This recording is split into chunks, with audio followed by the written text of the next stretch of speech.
Pa! Pa! Hindi ako naniniwala kayo lumabag sa batas. Hahanap ako ng tutulong sa'yo. Wag! Hanhan, napaka-komplikado ng bagay na ito. Huwag ka nang makialam. Hindi. Hanhan, pangako mo sa akin, lumayo ka na kay Jiang Nanhao!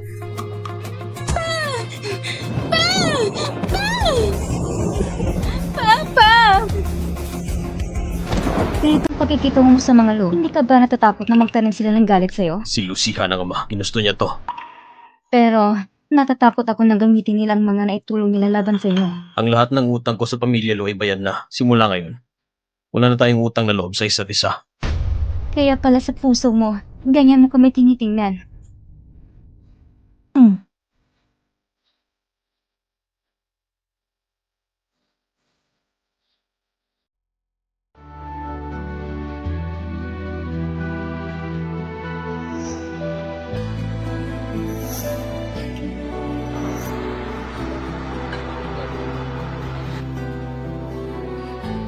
Kaya pala hindi mo talaga kuminahan.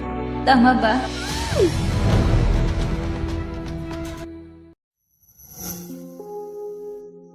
Gaano katagal natin siyang ikukulong? Sabi nila 2 linggo lang, basta't wag lang siyang makialam sa kaso ni Lu Wenbu. Sino ang gusto mong madlang sa investigasyon ng kaso ni Papa? Huwag mong sabihin si Jiang Nanhao. Hoy! Gising ka na pala.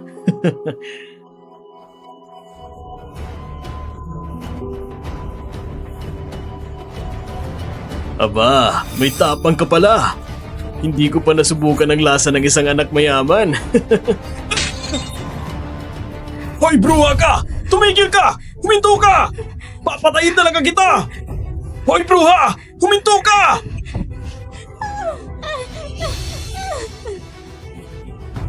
Jiang Nanhao, kahit kailan hindi kita mapapatawad. Bilisan mo!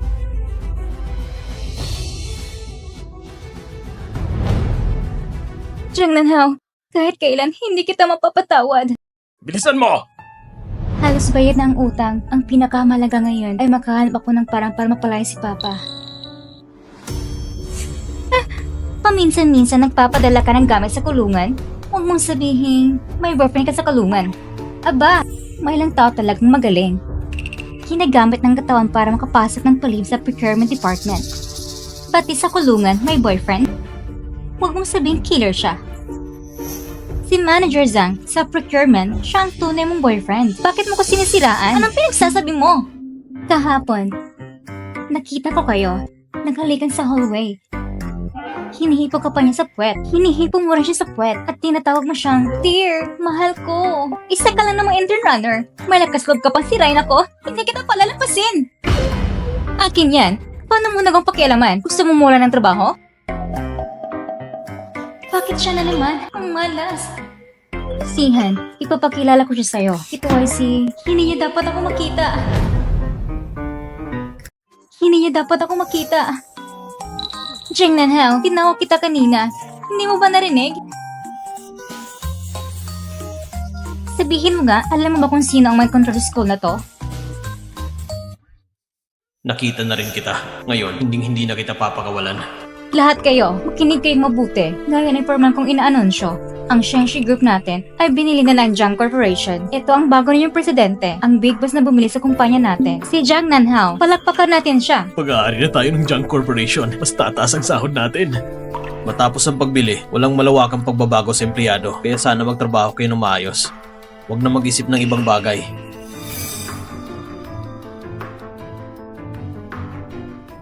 May mga estudyanteng nag-report na si Lucy Han ay nanghipo raw sa'yo. Totoo ba ito? Jiang Nanhao, ikaw naman nagkusang sumama sa akin. Lucy Han, gumawa ka ng 5,000 word report. Ibigay mo sa akin bukas. Sa tingin ko nga, enjoy na enjoy pa siya. Anong klaseng ugali yan? Gumawa ka ng 10,000 word report. Sa totoo lang, kung hindi mo lang binayaran ng malaki, hindi ko talaga kayang ibenta sa ang kumpanyang ito. Pero, ang liit ng kumpanyang ito, hindi ko inakalang pupunta ka pa rito mismo. Huwag mong sabihin, may napusuan ka dito. Bakit? Gusto mong sabihin ko na ikaw yon? Huwag mo kong idamay dyan kapag narinig niya ng fiancé mo. Tsak nakakainin ako ng buhay noon. Fiancé? 3 taon lang lumipas, may fiancé na siya agad. Pero... Ano ba? Hindi mo na ko ang boyfriend ko? Ngayon gusto mo naman kumapit sa presidente? Hindi ah. Wala akong balak. Hindi ko ma-imagine. Mas pipilin ko pang akitin ng boyfriend mo. Mas mabuting mag-resign na lang ako. Ang ganitong klase ng halimaw, hindi ko kayang kalabanin. Iiwas na lang ako. Sinasabi ko sa'yo, huwag mong akalain dahil pinaprotektahan ka ni President Jiang, hindi niya papabayaan ng ganong kalaking kumpanya para lang palagi siyang pumunta rito, lalo na para lang sa isang katulad mo. Isa ka lang naman taga-timpa ng tsaa. Marami akong paraan para turuan ka ng leksyon. Tama ka naman eh. Napaka-busy ni President Jiang araw-araw at kailangan pang mamunuan ang Jiang Group. Imposibleng madalas siyang pumunta rito. Ang laki ng sahod dito. Hindi ko kayang pakawalan nito. Sige, magtrabaho ka muna. Palayan kong dinugyan sahod mo. Pirmahan mo na agad ang kontrata bago pa magbagong isip ko. Salamat po, boss. Ang saya ko. Hello? Ma? Hello? Ma? Kung hindi pa ako tumawag, hindi mo pa bala kontakin ako? 3 taon mo siyang hinahanap. Basta-basta ka nang bumalik ng bansa. Ibig sabihin ba niya natagpuan mo na siya? Ma, matanda na ako. Marunong na akong magdesisyon. Mabuti naman kung sakaling makipag-ugnayan si Jiang Chan sa'yo. Huwag kang makipagkita sa kanya. Anak! Bakit hindi ka na lang direktang pumunta sa Amerika at kausapin ng mama ko para magkayos kayo? Noon, hindi sinasadya na mawala ka namin. Kasalanan ko yon. 3 taon nang nakalipas. Nauna lang ng kaunti ang mama mo na matagpuan ka. Ngayon nang malaki ka na, pwede ka nang bumalik sa pamilya Jiang kahit kailan. Lahat ng meron ako, magiging sa'yo rin. Wala akong interes sa kahit ano mula sa pamilya Jiang. Nakikipagtulungan ng mama mo kay Zhu Guanyu. Parang naglalaro siya ng apoy. Huwag kang makisali. Kung hindi, baka ikaw sumunod sa nangyari sa pamilya Lu. Yung nangyari noon sa pamilya Lu, ano ba talagang alam mo? Marami akong alam sa totoo lang. Pero ang alam ko pa, ang pagbalik mo sa bansa ay para sa batang babae mula sa pamilya Lu. Wala kang pakialam doon.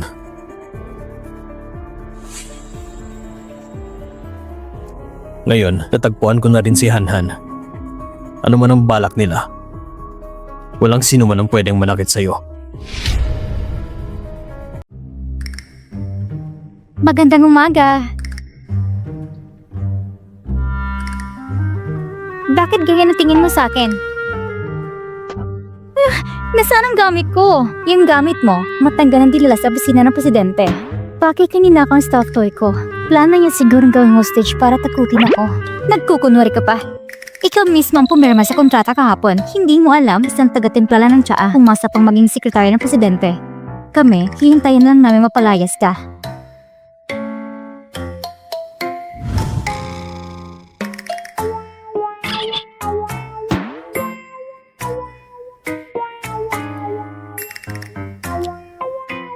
Hindi ba't napakasunduan na hindi ka na palaging pupunta dito? Mas maaga pa siyang dumating kesa sa akin. Lucihan, ang tagal nating hindi nagkita. Nakita mo na pala ako kahapon. Alam ko na.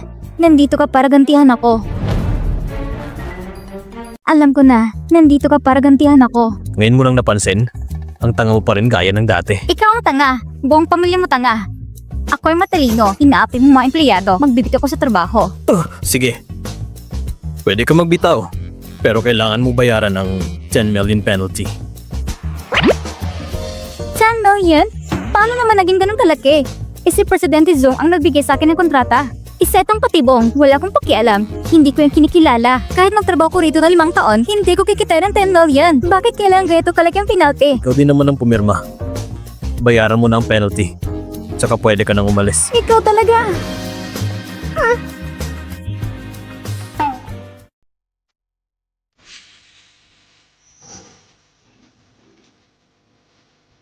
Simula ngayon, tutulungan mo ako mag-review. Sumunod ka lang sa akin. Kikinabang ka rin.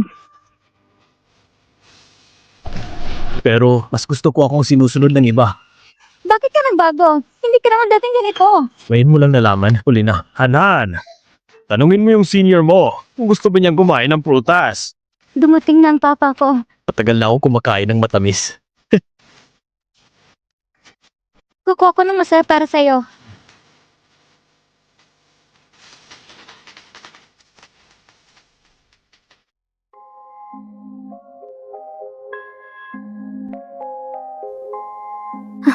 Anong ginagawa mo?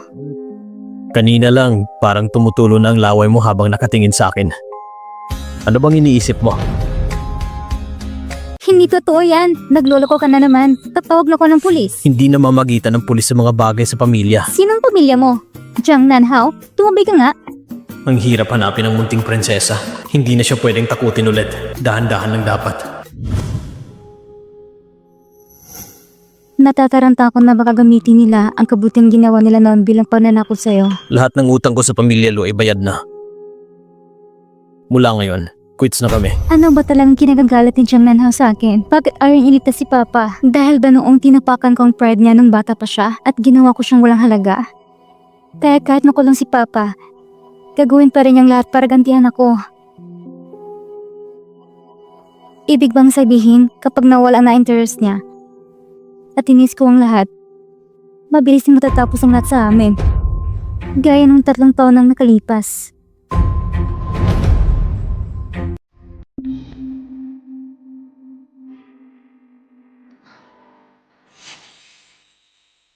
Bakit nga ito binigyan ng butterfly specimen? Isa ba itong bagong mabala? Parang may 2-pack siya. Siguro puwet kagabi. Patagawin niya akong butterfly specimen. Dati, sobrang hilig niya sa butterflies. Binigyan ko siya nito. Baka masyado nang halata. Baka mahuli niya na may gusto ako sa kanya. Tapos lalayo siya sa akin. Secretary Lu. Kape. Sige po, President Jiang.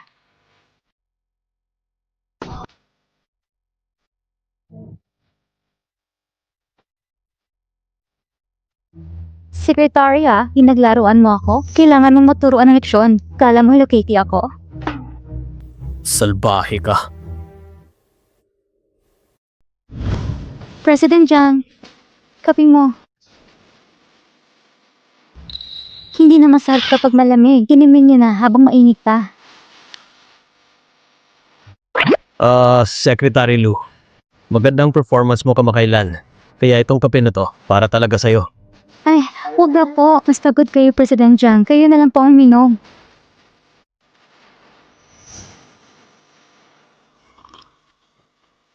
Uminom ka pa. Masustansya ito. Masustansya? Ayos lang. Pampapurga lang naman. Hayaan mo na siyang ilabas ang galit niya. Masaya ka na?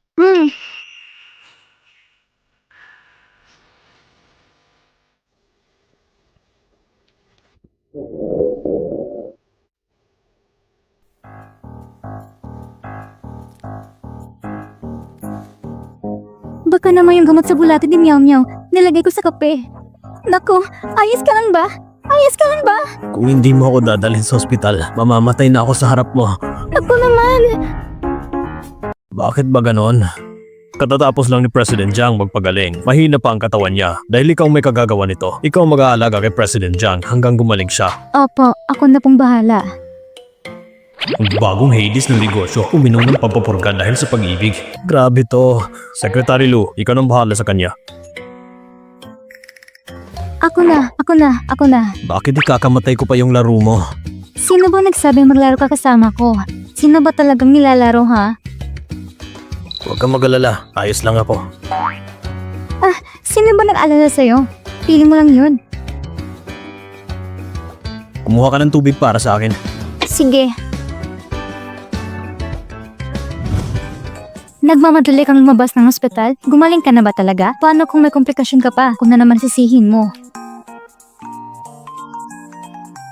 Umupo ka. Sige.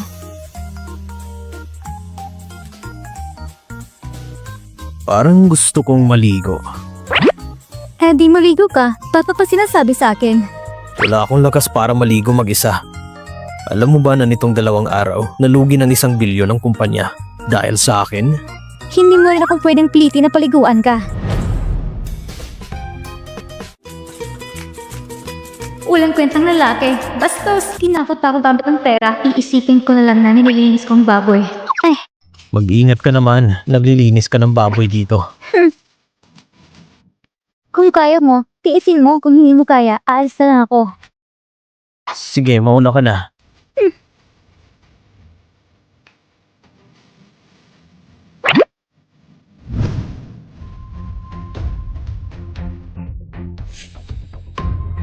Nanhao!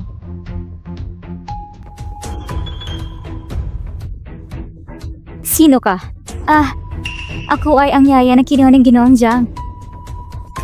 Yaya? Ang bata't ganda mo pa, tapos magiging yaya ka lang na masamang bala ko. Sige na nga. Magtrabaho ka na. Itang si Jiang Nanhao. Talagang kinahuhumalingan yung mga word ng babae nung nasa eskulahan kami. Laging si ate gang leader, pero ako ang laging minala sa uli. Teka, ano bang meron sa babaeng ito? Marunong ka ba talagang magtrabaho? Ano ahensya ka galing? Ito lang ang nilinisin mo? Dapat pati dito, linisin mo rin. Kailan ka pa dumating? Bakit ngayon na kita nakita? Ako, kakarating ko lang. Baka naman balak siyang manatili dito magdamag. Ano ba talagang relasyon nila ni Jiang Nanghao? Maglinis kang mabuti. Pangalagaan mong bahay na to. Akong pumili ng bahay na to para sana sa kasal namin. Anong tingin-tingin mo dyan? Magtrabaho ka na. Dito rin. Pati doon. Siya nga. Teka. Para nakita na kita dati. Nanhao, Anong ginagawa mo dito? narinig kong masamang pakiramdam mo, kaya nilutuan kita ng sabaw. Ano bang hinihintay mo? Kumuha ka ng mangkok at isalin mo. Nanhao, tanong ng papa ko, kailan daw tayo ikakasal?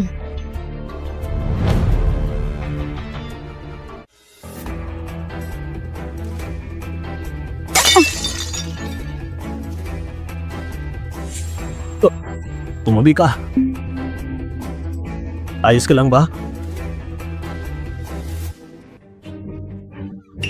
Jiang Nanhao, isa lang siyang yaya. Nabasag na nga ang gamit, tapos alalahanin mo pa siya? Ayos lang ako. Mas mabuti pa, ayusin mo yung fancy mo. Hindi siyang fiancé ko. Jiang Nanhao, tumayo ka dyan. Zhao Zishuan, ano na naman? Dahil sa kanya, sasabihin mo ako ng ganyan? Anong pangalan ng ahensya mo? Reklamo kita. Aalis na ako. Ayoko na isturbuhin kayo. Dadalhin kita sa ospital. Jiang Nanhao, ihatid mo siya sa ospital? Jiang Nanhao, tumigil ka! Pag-alis mo, isara mong maigi ang pinto ng bahay ko.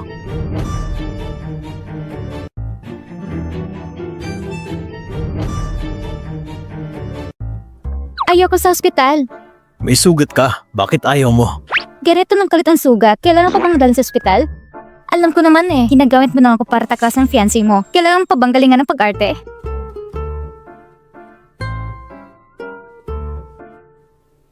Mali ba ako? Talagang apektado ka sa pagkakaroon ka ng fiancé. Ka nagsiselos siya.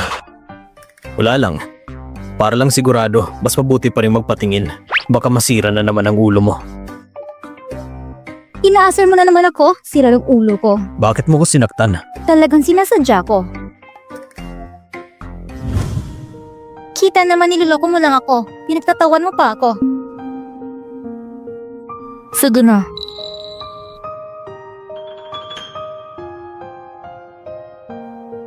Miss, sinasadya ng nurse mo na ilis ang atensyon mo. Bihira na ngayon ang galit ng klase ng asawa. Yung sobrang maalaga.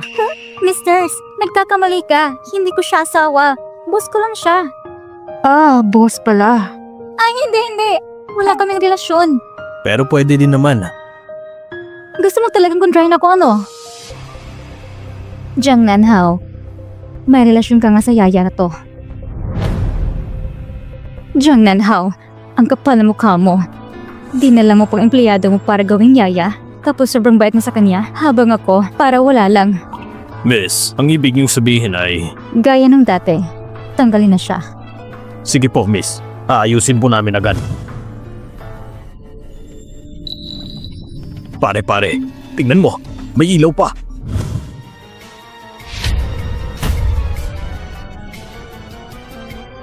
Nandito na sila. Maliligo muna ako.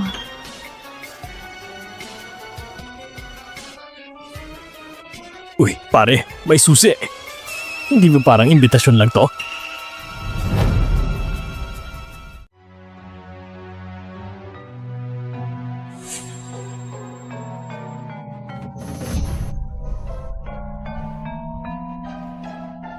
Uy, pare! Kung maingay, bakit ka natatakot sa horror movie? Hanapin mo na lang. Pare! Pare, tumingin ka sa likod mo. Paano kayo nakapasok dito? Multo!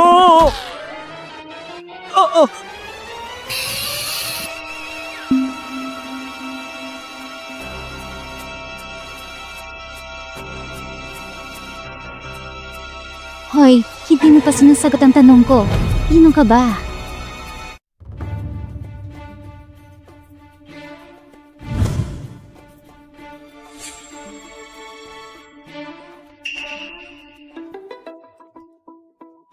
Anong ginagawa mo dito? Sinagip ko ang buhay mo.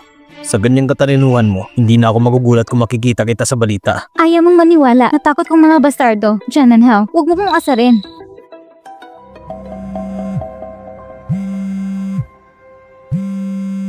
Sinang tumatawag? Malamang yung nag-utos para patayin ka. Tinitignan lang kung nagtagumpay ba sila. May nagbayad para patayin ako? Sinang gustong kumuha sa buhay ko? Hello? Kumusta ang nangyari? Ayos ang lahat. Nasaan ang pera? 5 milyon. Padating na. 5 milyon? Ipadala mo ang account number mo.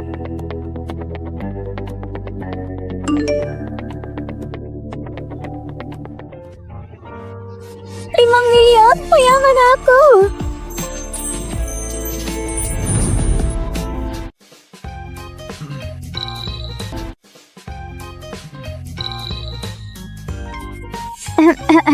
Kahit ano pa man, salamat sa'yo ngayon. Ah, Lucihan. Ang daling mo pa rin manggamit ng tao. Ganun ka pa rin talaga? Huwag kang gumawa ng kalokohan. Okay, hindi ako gagawa. Pero yung kalahating pera, sa akin. Jiang Nanhao, wala ka bang iya? Isa kang malaking CEO. Mo problema sa 5 milyon lang? Pera pa rin yan kahit papano. Huwag mo akong hawakan. Wala akong pera. Buhay lang meron ako. Eh di ibigay mo na lang ang buhay mo.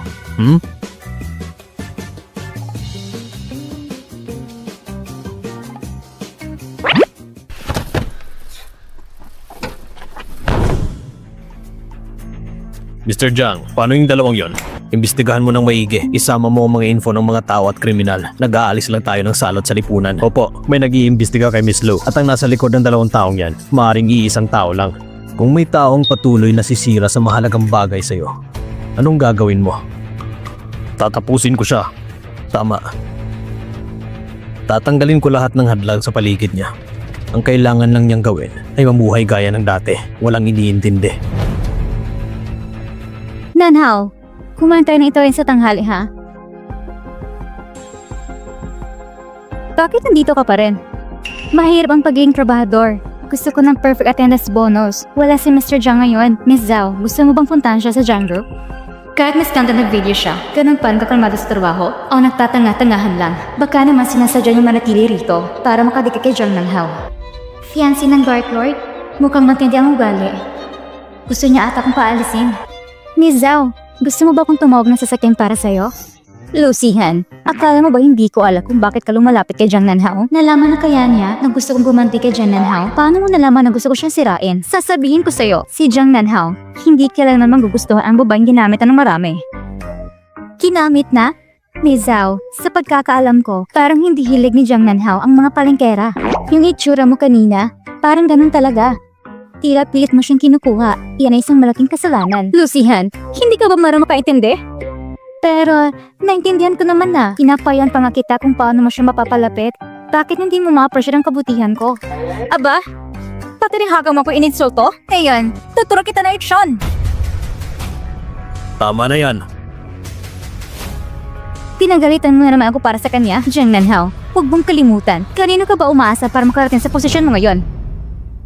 Ginamit mo lang ako. So ganun pala ako sa paningin mo, Miss Zhao. Isang taong mapagsamantala lang. Nanhao, huwag kang magalit. Kanina nadala lang ako. Sana sinabi mo sa iba, Miss Zhao. Magka-partner lang tayo sa negosyo. At isa pa, mas mabuti pa siguro kung umiwas na tayo sa isa't isa para hindi na tayo magamit ng ibang tao. Walang kwenta. Sino ba talagang tutulungan ko? Secretary Lu, lumabas ka muna saglit.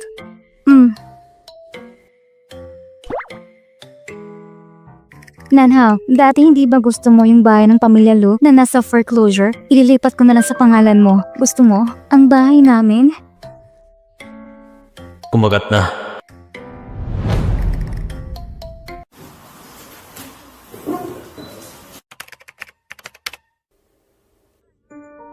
File number 2021, Johnson Bay 5. Nabili ng Zhao Group para lang mapasaya si Jiang Nanhao. Talagang ibinigay ni Zal si Joanne ang villa sa kanya? Hindi pwede. Sa amin ng papa ko ang bahay na yon. Kailangan kong mag-isip ng parang para mabawi ko ito. Mula nang bumagsak ang pamilya, Lou, matagal na rin akong nakakita ng ganitong kamahalang gamit. Sige, tanggapin mo. Regalo ron ni Miss Zhao. Aba, ganito na bang klase ng regalo ng mga anak mayaman ngayon? Puro peke? Paano magiging peke ang regalo ni Miss Zhao? Gaano ka nakatagal na hindi nakakakita ng luxury items? Alam mo ba kung anong ibig sabihin ng bagong labas? Ang item mo hindi aabot sa A-grade fake. Sa totoo lang, B-grade lang yan. Panglaro lang talaga. Sa tingin ko, mas bagay ito sa'yo. Miss Zhao, sabi ni Secretary Lou, yung alas na binigay niyo sa amin, hindi raw umawa sa A-grade. Wala raw kakwenta-kwenta. Anong karapatan mong sabihin peke ang binigay ko sa'yo? Anong karapatan mong sabihin peke ang binigay ko sa'yo? Ang galing ng tiwala ni Miss Zhao sa mga gamit niya. Bakit hindi tayo magpustahan? Ikaw, makipagpustahan sa akin? Baka nagpapatawa ka lang. Hindi mo na kailangan alamin kung sino ako. Basta kung mapapatunayan ko na peke ang gamit mo, luluto sa harap ko. Humingi ka ng tawad, sabihin mo na kamali ka. At kung ang gamit mo ay totoo, ako ang aalis sa kumpanyang ito at huwag ka na mapakita sa harap ni Nanhao. Sige.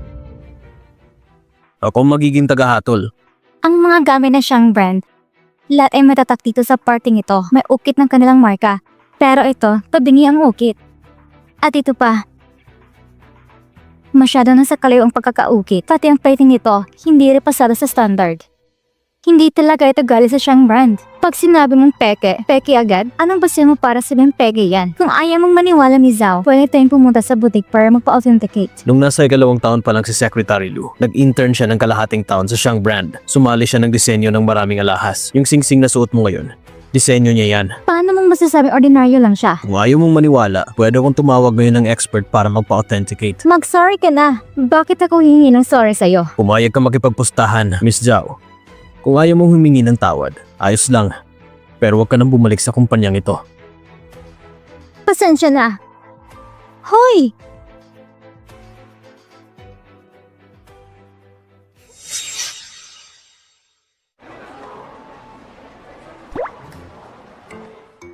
Ayon sa sinabi ni Zhao Shishuan, mukhang ngayong araw na ililipat ang titulo ng bahay kay Jing Nanhao. Tita, kumain ka pa po. Nanhao, pumapayag ka na sa gutom nitong mga nakaraan. Kumain ka pa. Pinaghandaan mo talaga. Tita, sabi ng papa ko, kapag ma-engage na kami ni Nanhao, ibibigay niya sa akin ang 10% shares ng kumpanya at makakasali rin kami sa bagong real estate project ng Jiang Group. Alam ko na mga bayad kang bata. Mapagkakatiwalaan talaga kita. Salamat po tita sa tiwalang binigay niyo sa akin. President Lin, ito palang dahilan kung bakit mo ko pinabalik. Gagamitin ang kasal para patanggalin ang Lin Group. Zishuan, bumili ako ng scarf sa baba. Pagkiko mga para sa akin. Sige po tita. Nanhao, kumain ka pa ha. Sandali lang ako.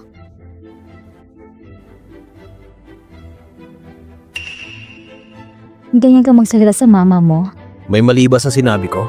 Noong panahon na gusto mong gantihan si Jiang Tianyu at patanggalin ang Lin Group kahit kasal ng anak mo, karapat dapat ba kitang tawaging ina? Tumigil ka na. Alam mo ba kung gaano kahirap ang dinanas ko nang para hanapin ka? At kung anong hirap ang tiniis ko na itong mga taon na ito? Alam mo ba yun? Hindi ko nga alam. Dahil nung panahon na yon, ang mga magulang ko ay palagi nag-aaway. Nawala ako dahil sa mama ko. Napunta ako sa ampunan.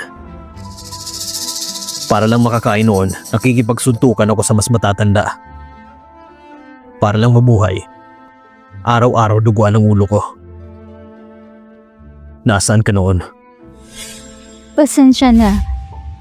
Gusto talaga ni Mama na makabawi sa'yo. Ngayon nakita na kita, gagawin kong lahat para sa kinabukasan mo. Mabait naman si Zishuan, siya ay... Pero si Lucihan lang ang mahal ko.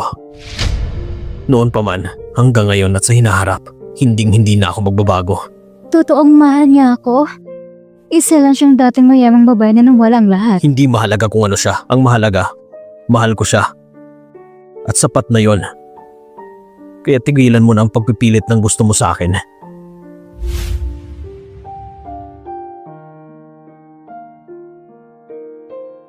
Wala ka nagkarapatang tawaging ina. At huwag mo nang ipilit sa akin ang kagustuhan mo. Anong nangyari? Gumising ka! Huwag mong isipin na dati tinutulungan mo ako ay magbabago ng tingin ko sa'yo. Mukhang okay ka na. Mukhang mabilis ang pagaling mo. Makakalabas ka na agad ng ospital. Ikaw si Jung Nanhao. Wala na talagang pag-asa. Kung gusto mo, bilang kabayaran, pwede kitang pag-arali sa ibang bansa. Hindi na kailangan. Maayos ang buhay ko. Kung anak mo ay titigilan na ako, mas magiging maayos pa ang buhay ko. Sa totoo lang, hindi talaga kita gusto. Wala kang alam sa pinagdadaanan no ni Jung Nanhao. Kung anong klaseng buhay yun. Ngayon bumabalik ka at pagkikilaman mong buhay niya? Hindi kaya ginagawa mo lang ito para masunod ang kontrol mo sa anak mo? Kitang-kita ko na yan.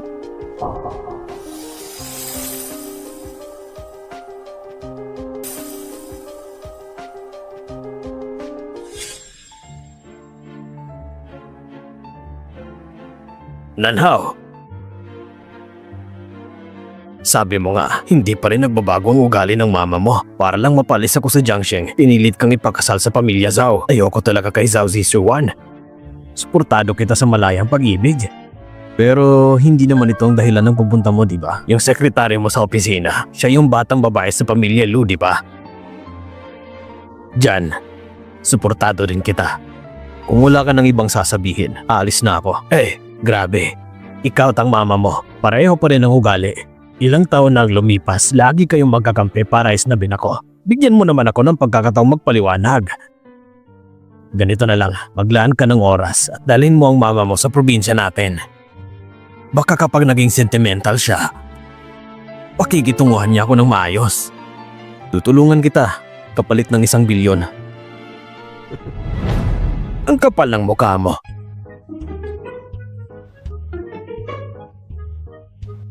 Ano bang pwede natin gawin para makuha ang bahay mula kay Jung Nanhao? Anong bahay?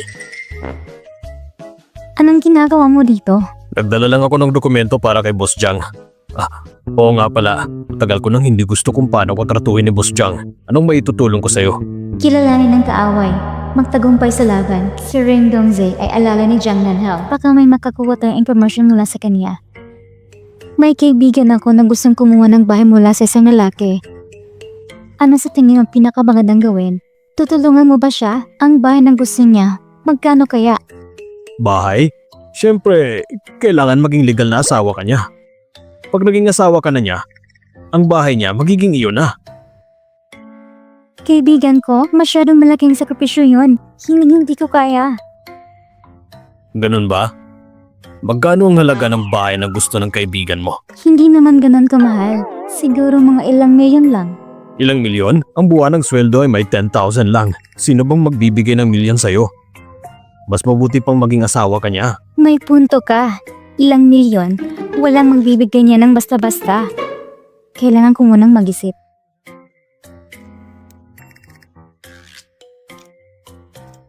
Ang bahay ng pamilya Lu, simple lang yan. Si Zhao Zishuan, piyasa lang. Han, laging may paraan ako para mapalapit ka sa akin. Pa, tungkol sa nangyari sa'yo, may mga nahanap akong ng mga clue. Babalik ako sa iyo next month para maghanap ng ebidensya. Tungkol sa kaso, alam ko ang mga nangyari. Huwag mong gawin ang gusto mo. Han, pangalagaan mo mabuti ang sarili mo sa labas. Magiging maayos din. Hindi pwede yan. Gusto ko sana makalabas ka agad. Walang kinalaman sa'yo ang bagay na yan. Pakinggan mo mga sinasabi ko. Lumayo ka kay Jung Nanhao. Masyado yatang malalim ang iniisip ng batang yon.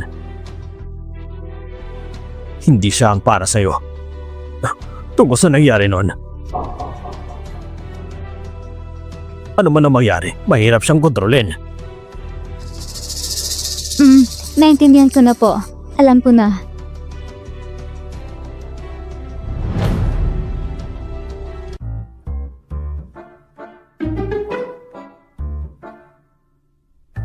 Ipinasa talaga ni Jishuan ang bahay kay Nanhao.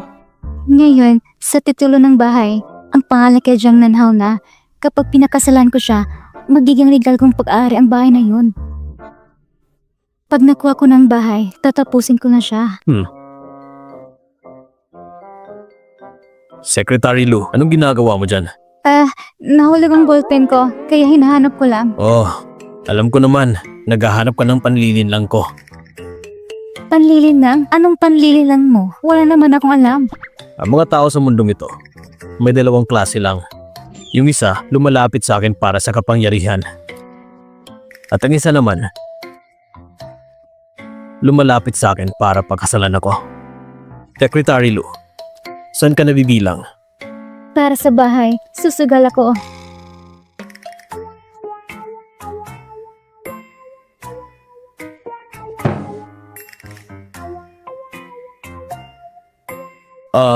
Masakit bang likod mo? May kilala akong Chinese medicine expert. Magaling talaga siya. Ayos naman likod ko. Hindi yan mahalaga. Uy!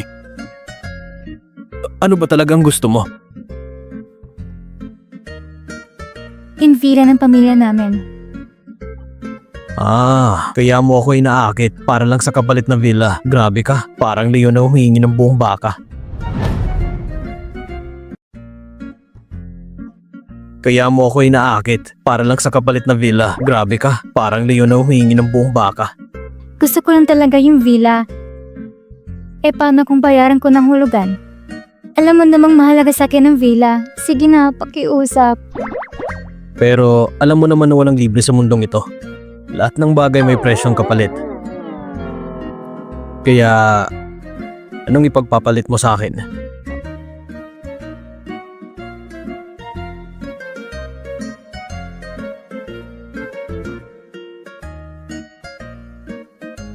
Basta pumayag ka, ikaw ang masusunod. Di ba may inaalagaan ka pa? Ay, oo nga pala, tatlo silang lahat. Pwede ko silang ipaubaya sa boyfriend ko. Lucihan, sinasabi ko sa'yo, hindi ko kailangan yung vela. Pero kung gusto mo talagang may makuha sa akin, dapat magpakaseryoso ka. Paano ako magiging seryoso? Suyuin mo ako simula ngayon. Mas alagaan mo ako. Mas mamahalin mo ako. At mas aakitin mo ako. Ginamit ang bahay para idiin ako. Pinahihirapan ako sa iba't ibang paraan. Nagkakainis. Lucihan, may company gathering mamayang gabi. Huwag mong kalimutan. Alam ko.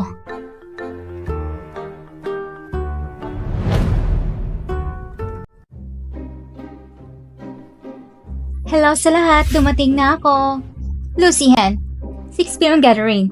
Dumating ka ng 6:30? Saan ka ba nanggaling? Ang galing mo talagang bata ka. Hindi ba sabi mo 6:30 ang dating ko? Baka ikaw nakalimot. Kung nagkamali ako, edi pareho tayong late. Grabe ka naman. Gets ka na. Ibig sabihin nagkamali lang ako. Kahit ano pa, late ka pa rin, Lu. Isang shot lang naman. Di ba patas lang? Hindi naman ako late eh. Sige, ito na lang inumin mo.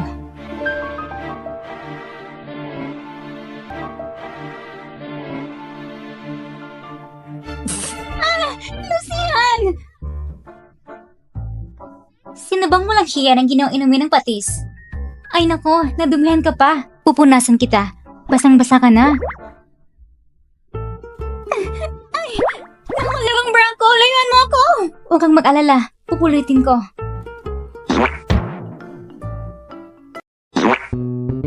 Mr. Jang, tingnan nyo! Kinayan ako ni Lucihan. Surba na siya! Mr. Jang, hindi ko sinasadya. May mali talaga sa setup na to. Binigyan nila ako ng alak ng may patis. Sige, tanungin natin ang iba. Kung sino talaga ang nagpainom sa'yo ng alak na may patis. Lahat lang to hindi pagkakaintindihan.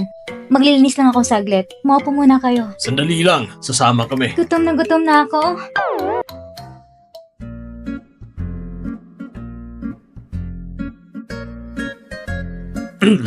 Ayaw mo na ba sa villa? Samahan mo akong uminom. Malay mo, pag nasiyahan ako, ibigay ko na lang yung villa sa'yo. Inom ka ng buo. Akong bahala sa sarili ko.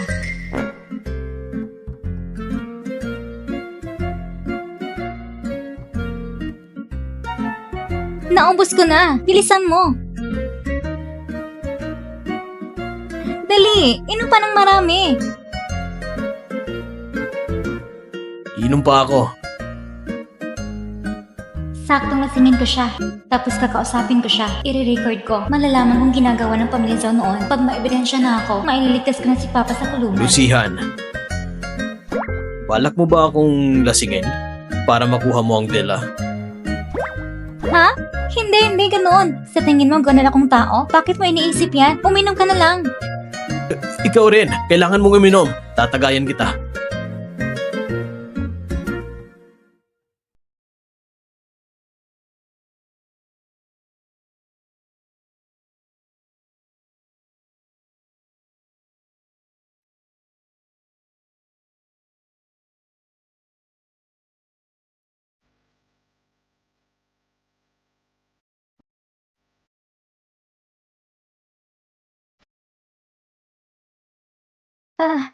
Jang Nanhao, akala mo ba hindi ko alam kung anong binabalak mo? Anong gusto mo?